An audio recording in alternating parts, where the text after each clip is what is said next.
এবাৰ পঞ্চায়ত নিৰ্বাচনৰ ঘোষণা পূৰ্বে কেতবোৰ অদ্ভুত ঘোষণা কৰিছিল। তেখেতে এবাৰ কৈছিল যে সমাজৰ যিসকল অভিজ্ঞতা সম্পন্ন ব্যক্তি অৰ্থাৎ অৱসৰপ্ৰাপ্ত বিষয়া, অৱসৰপ্ৰাপ্ত শিক্ষক তেখেতসকলে নিৰ্বাচন খেলিব লাগে। ইয়াৰ অৰ্থ কিজানি এইটোৱে আছিল যে তেওঁ কিজানি কেতিয়াবা কৈ দিব আমি পেঞ্চন বন্ধ কৰি দিম, আৰু কেতিয়াবা ক'ব আমি চৰকাৰী সা সুবিধা বন্ধ কৰি দিম, সেয়ে তেওঁৰ দলৰ হৈয়ে যাতে চৰকাৰী পেঞ্চনভোগীসকলে নিৰ্বাচন খেলিবলৈ আগবাঢ়ি আহে।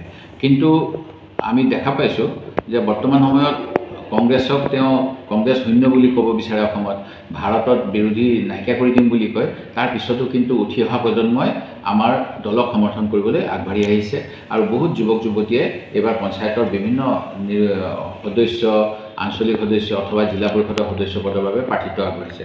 মোৰ সমষ্টিত যিটো ন্যূনতম অৰ্হতা লাগে ক্লাছ 10লৈকে পঢ়া, তাৰ মাত্ৰ 40 জনৰহে ন্যূনতম অৰ্হতা সম্পন্ন এইবাৰ পঞ্চায়তত অৱতীৰ্ণ হৈছে। হাইস্কুল চাৰ্টিফিকেট উত্তীৰ্ণ 103জন প্ৰাৰ্থীয়ে বিভিন্ন পদৰ বাবে প্ৰাৰ্থিত্ব আগবঢ়াইছে।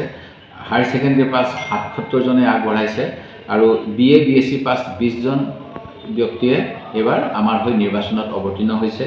MA পাছ 2জন আছে আৰু ইঞ্জিনিয়াৰিং ডিপ্ল'মা পাছ এজনেও আমাৰ হৈ প্ৰতিদ্বন্দ্বিতা কৰিছে। ই আমাৰ বাবে ভাল খবৰ যে কংগ্ৰেছ দলৰ প্ৰতি উঠি অহা প্ৰজন্ম আকৰ্ষিত হৈছে আৰু এনেকৈয়ে আমি গণতন্ত্ৰ শক্তিশালী কৰিবলৈ আগবাঢ়ি যাব লাগিব। মই সকলো আমাৰ প্ৰাৰ্থীকে আগতীয়াকৈ অভিনন্দন জনাইছোঁ আৰু যিসকলে কংগ্ৰেছৰ নীতি আদৰ্শক সমৰ্থন কৰিছে তেওঁলোকেও জয়যুক্ত হওক নিৰ্দলীয়ভাৱে, এয়াই মোৰ আশা।